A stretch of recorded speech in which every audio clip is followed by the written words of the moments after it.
Hi, I'm Elizabeth Greaves, and I was the Rogers Fellow in Environmental Science this summer in South Carolina. I lived and worked and interned at the University of South Carolina's Baruch Marine Field Lab.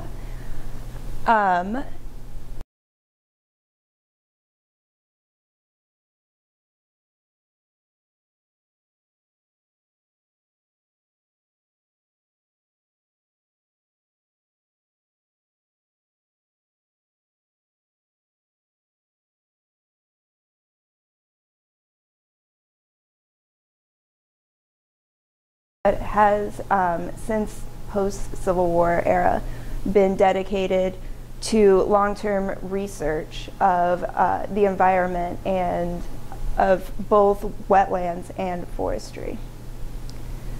The specific lab I worked in is separate from the rest of the USC Baruch lab. It's called the NER lab, which is a National Estuarine Research Reserve. And part of that is that they're associated with the NOAA tide gauge and rain gauge. And they have a series of long-term research that is, they have a lot of long-term research that's going on there.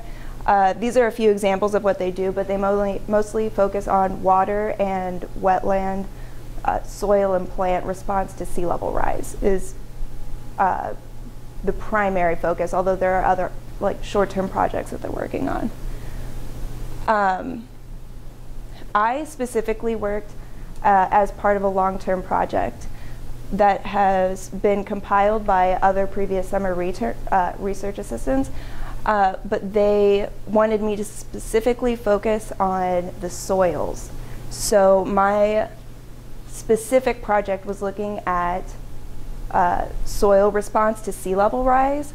And we wanted to see specifically the soil on the marsh, which is called pluff mud.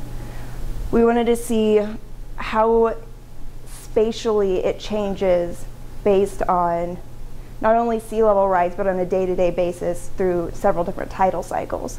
I specifically worked not on the forestry end of the research, but right on the salt marsh itself, on the platform and in the creeks that flow in the marsh itself.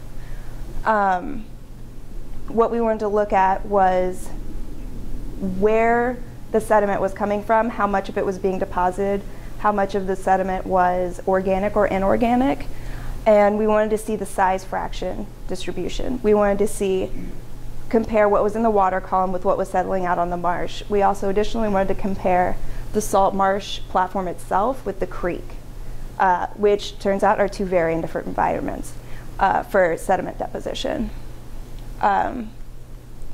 So there are two basic methods that we used to test our hypothesis, which was to use tiles and a water collection machine equipment. It's called an ISCO, which is usually used in water and waste treatment facilities, but we actually uniquely applied it to our problem.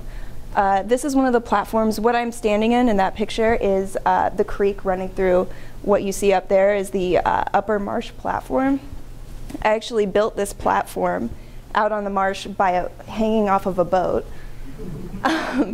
The gray cylinder shape, that's the ISCO sampler, and it's attached to a battery. And I'm cleaning an Argonaut in the creek, which is a flow and velocity meter. It turns out the sensors will get covered in anything which grows in salt water, which is lots of things. The tiles here are what we use to look at total deposition, overall deposition, and percent organic and inorganic of that deposition, and also turned out to be our only particle size analysis basis. This is the boardwalk going out onto the marsh. Back there all the way in the woods is where the truck is parked. So I walked out here every single day in the middle of the South Carolina summer as well, and then over on the other side I'm programming the ISCO. The eventual goals of the research that we conducted this summer are to organize it first. Since we collected so much data this summer, we're now in the process of organizing it and putting it into some sort of fashion that we can actually use.